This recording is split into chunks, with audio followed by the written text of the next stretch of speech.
शाहरुख खान और दीपिका पादुकोण फिल्म पठान में अपने फिल्माए गए गाने बेशरम रंग के तनाज़े के बायस मुश्किल में फंस गए हैं।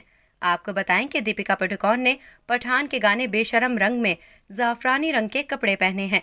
हिंदू इंतहा पसंदों का कहना है कि जाफरानी रंग हिंदू मजहब की अलामत है और दीपिका उस रंग को पहनकर गाने पर डांस कर रही हैं, जो कि नाकाबिले बर्दाश्त है। इस किस्म के गानों में जाफरान जैसे मुकद्दस रंग का इस्तेमाल कबूल नहीं किया जाएगा। शाहरुख खान और दीपिका पादुकोण के खिलाफ उनकी फिल्म पठान के गाने बेशरम रंग की वजह से भारत की 7 रियासतों मध्य प्रदेश, राजस्थान, बिहार, उत्तर प्रदेश, छत्तीसगढ़, गुजरात और महाराष्ट्र में मुजाहरे हो रहे हैं। एहतजाज करने वालों का कहना है कि फिल्म से गाने को हटाया जाए। अगर ऐसा ना किया गया तो फिल्म को रिलीज नहीं होने दिया जाएगा।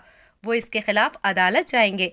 इसके साथ साथ आपको ये भी बताएं कि रियासत बिहार के इलाके मुजफ्फरपुर में शाहरुख खान और दीपिका पादुकोण समेत 5 अफराद के खिलाफ मजहबी जज्बात को ठेस पहुंचाने और फहाशी फैलाने का मुकदमा दर्ज किया गया है। भारत में जारी एहतजाज पर शाहरुख खान ने चंद रोज कबल कहा था कि दुनिया जो चाहे करे, मैं और आप जितने भी मुस्बत लोग हैं सब जिंदा हैं।